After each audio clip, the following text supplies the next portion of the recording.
Good morning, it's September 25th, and this is To My Liberal Friends. With the presidential race in full swing, there seems to be a new pullout each and every day. One day it favors Harris, the next day it favors Trump. And what we can figure out from that is this election is going to be very close, and maybe a long night before the race is called. Well, Kamala Harris has a pretty large cheering section from both celebrities and the media. You saw it in the last debate where the two ABC moderators consistently fact-checked Trump, but not once did they challenge Harris on her misstatements. And I've been watching these debates for a lot of years, and each and every one of the candidates, both of them, will say something that's blatantly false. And Harris made multiple false statements, but the moderators failed miserably in correcting her. They were too busy ganging up on Donald Trump. Well, getting back to the polls, I think if you look at them in some historical manner, you get a different picture than the one being presented by the media. I say this because I've been comparing Harris's numbers to those of Hillary Clinton and Joe Biden in the past two elections against Donald Trump, trying to keep it apples to apples.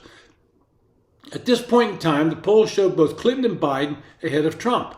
In 2016, Trump emerged victorious. In the 2020, he lost. But in the final tally, both of these elections showed Trump doing better than it appeared he would do in the polls. As of Sunday morning, the Real Clear Politics average of national polls showed Harris leading Trump by 1.9 points. But 4 years ago on the same day, Biden led Trump by 6.6 points in the Real Clear Politics average, meaning that Harris is underperforming Biden by 4.7 points. And guess what? In the final official tally of 2020, Biden won by 4.5 points, with 51.3% to Trump's 46.8%. In other words, if the polls had the same predictive value now as they did in Trump, Trump would actually win the popular vote by a slender margin over Harris. I don't think that's going to happen, but it could. Since that time, NBC News published a poll done by the Hart Research Associates and Public Opinion Strategies showing Harris ahead by 5 points, which moved her lead in the RCP average to 2.2 points.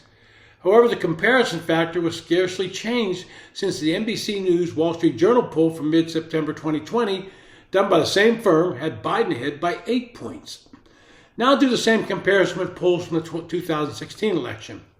On September 22nd, 2016, the RCP average had Hillary Clinton leading Trump by 2.6 points. And what happened on Election Day?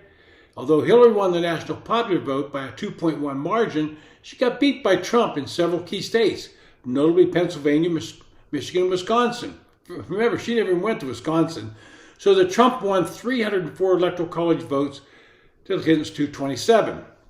And when you consider that Harris's current 1.9 lead over Trump is less than the margin by which Hillary led at this point in the campaign, it's easily possible that Trump could once again get more than 300 electoral votes this November. But since we know that this election will come down to the battleground states, or the so-called swing states, let's look at some of the polling there. Take a look at Wisconsin, one of the previously blue Democratic strongholds that Trump won in 2016, shocking Hillary Clinton. As I said, she never even bothered to campaign in the state, but which Biden won in 2020 by a razor-thin margin of barely 20,000 votes. That's less than 1%. The current RCP average of Wisconsin polls has Harris leading by 1 point. And guess what?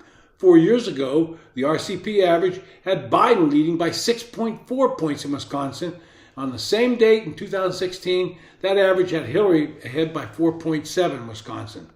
To repeat the caveat, I've stated before, if the predictive value of polls is the same now as it was in the two most recent presidential elections, Kamala Harris is on track to lose Wisconsin, and lose it by a significantly larger margin than Hillary Clinton did in 2016. Similar calculations can be made for Pennsylvania and Michigan and other battleground states with the same results. What this comes down to is that polling is an inexact science. And every poll depends on who you talk to on any given day. But the media loves to tell the viewers that Harris seems positive numbers. But once again, they might be underestimating Trump. In 2016, there were a lot of voters who would not say they're voting for Trump, but when they went in the voting booth or fill out the mail-in ballot, they voted for Trump. And I suspect there's some of this occurring in this race. It's been To My Liberal Friends. Hit the subscribe button. Thanks for listening.